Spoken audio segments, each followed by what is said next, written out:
먼저 이번 서서문 고가차도 붕괴 사고로 유명을 달리하신 분들의 명복을 빕니다.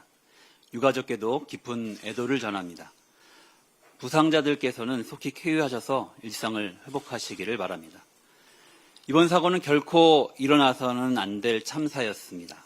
진심으로 가슴 아픈 일입니다. 안전불감증에 빠진 서울시가 시민의 불안을 키우고 있습니다. 특히 최근 삼성역 GTS 공사 현장 철근 누락 사태로 시민 불안이 커지는 가운데 붕괴 사고가 발생했습니다. 시민들께서 느끼시는 충격과 걱정도 그만큼 더 큰 것 같습니다. 행정의 최우선 가치는 안전입니다. 시민의 생명과 안전 그리고 일상을 지키는 것이 행정의 가장 기본적인 역할입니다. 기본을 지키지 못한 상태에서는 그 어떤 가치나 성과도 무용지물입니다. 그런데 최근 서울시가 발주한 공사 현장에서 안전 문제가 잇따랐습니다. 서울시가 하는 일은 최소한 안전하겠지라는 믿음이 무너졌습니다. 그런 상황에서도 그간 서울시의 태도는 너무나 안일했습니다. 삼성역 GTS 공사 현장에서 철근 2,570개가 누락된 것은 누가 봐도 불안한 일입니다. 벌써 철근이 빠진 구역에서만 422개의 균열이 발견됐습니다. 그럼에도 철도공단, 국토부 등 관계기관의 철근 누락을 제대로 보고하지 않았습니다. 국회에서 출석한 국회에 출석한 서울시 고위급 공무원들은 안전에 문제가 없다는 태도로 일관했습니다. 반년간의 보고 지연에 대한 책임 회피성 변명만 내놓는데 급급했습니다.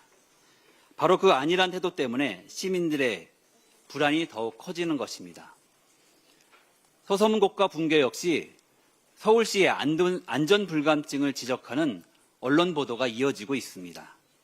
사고 12시간 전 이미 이상 징후가 발견됐는데도 별도의 안전조치 없이 안전진단을 진행한 것에 의문이 제기되고 있습니다. 통상 30일 전에 입찰 공고해야 하는데 서울시가 긴급 공고를 내고 6일 만에 시공사를 선정하면서 시공사가 제출한 해체 계획을 서울시가 충분히 검토하지 않고 승인했을 가능성이 제기되고 있습니다. 사고 가능성이 큰 상황에서 철도 차량 등 주변을 통제하지 않았다는 점도 지적되고 있습니다. 이번에도 서울시는 사고 위험을 인지하고도 코레일과 철도공단 등 관계기관에 알리지 않았던 것입니다. 이 때문에 사고가 나기 불과 1, 2분 전에도 고가 아래로 열차가 지나갔다는 아찔한 사실까지 드러났습니다. 이제는 더 이상 서울시만 믿고 기다릴 수는 없는 상황이 되었습니다. 각 수사기관과 관계부처의 조사 및 진단이 예정되어 있습니다.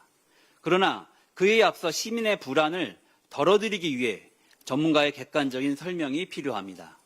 오늘 긴급 자담회는 그러한 맥락에서 마련되었습니다. 오늘 이 자리를 통해 먼저 사고의 원인을 짚어보겠습니다. 대응 과정의 미비점도 확인해야 합니다. 안전사고를 예방하기 위한 방안을 검토하고 제도 개선 방안도 논의하겠습니다. 또다시 불시에 발생할지 모를 안전사고를 미연에 방지하기 위한 일입니다. 이를 위해 기꺼이 자리해 주신 전문가 여러분과 관계기관에 감사드립니다. 객관적인 시각으로 가감없이 논의해 주시기를 바랍니다. 민주당이 오늘 주시는 말씀을 잘 경청하고 정부와 함께 대책 마련에 힘쓰도록 하겠습니다.